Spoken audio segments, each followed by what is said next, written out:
Мәтәм мәрәсиме Мәрҗани мәчете ишек алдында өйле намазыннан соң башланды. Танылган сәясәтче, җәмәгать эшлеклесе Фәндә Сафиуллин белән хушлашырга туганнары, дуслары, чырдашлары җыелган.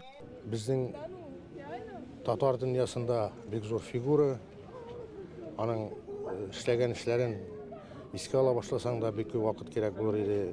Иң беренче әлбәттә дәүләт суверенитеты турында декларацияне дәүләт советының мөнбәреннән аның укуы искә төшә. Верховный Совет Татарской автономной Советской Социалистической Республики провозглашает государственный суверенитет Татарии и преобразует ее в Татарскую Советскую Социалистическую Республику, Республику Татарстан. Моннан 31 ел элек дәүләт суверенитеты турында декларация кабул ителгәч тә аның текстын беренче тапкыр халыкка җиткерүне Фәндә Сафиуллинга йөклиләр. Ул чакта ТАССР югары советына яңа сайланган депутат үткен сүзе, акыллы фикерләре белән аерылып тора.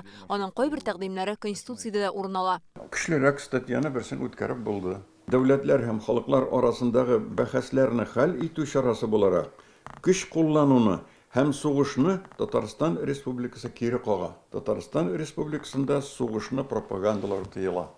Фәндә Сафиуллин декларация статусы турында референдум уздыруда да, Мәскәү белән ике арада шартнамә төзүдә дә зур тырышлык куйган шәхес. Ул безнең өчен күп мәсьәлә үрнәк иде.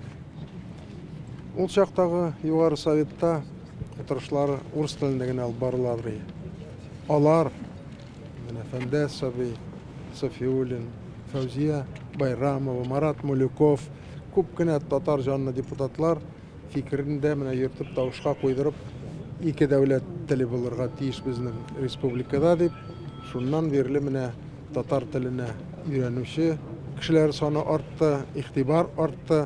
1999 елда Россия Дәүләт Думасы депутаты булып сайлана. 2000 елдан Халыкара эшләр комитеты әгъзасы була. Сәясәткә килгәнче армия сафларында хезмәт иткән полковник. Җаны белән татар өчен яна. Фәндә Сафиуллин телне саклау һәм үстерү, Россиядәге барлык халыкларның туган телләрен саклау өчен көрәшә. Халыкның үзенең хәзерге заманда, информацион заманда үзенең мәктәп системасы булмаса, аның теле бетә. Теле бетсә, милләт бетә. Иң беренче милли университетны булдыру, Татар дәүләт милли университетын булдыру.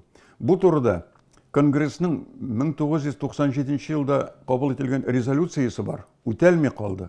Тәнкыйть сүзләрен ул урынлы итеп әйтә белә, үз дәлилләре белән исбатлап та күрсәтә. Кешене дә тыңлый белә иде диләр аның турында замандашлары. Ул башлаган эшен бер кайчанда яртылда ташламайды. Ул кешеләрне ышандыра белә иде. Ни өчен ышандыра белә иде? Чөнки үзе ышана иде. Ни өчен үзе ышана иде? Чөнки аның дәлилләре бик күп иде. Ул тарихны да яхшы белә. Ул дөньядагы башка илләрнең парламент тарихларында, тәҗрибәләрендә бик яхшы белә. Ул юриспруденцияны да белә, әдәбиятны да белә, сәнгатьне дә белә. Шуңа күрә ул аягын нык басып җиргә сөйли иде, ышанып сөйли иде һәм ышандырып сөйли иде. Менә китап чыгарды үзенең калын китабын, тел турында, мәгариф турында, башка сәяси темаларга язган китабын шаккаттым мин. Аның белеменең тирәнлегенә, халык күңеленә онытылмас шәхес булып кирип калды. Фәндә Сафиуллинны бүген Казанның Курган зиратында җирләделәр.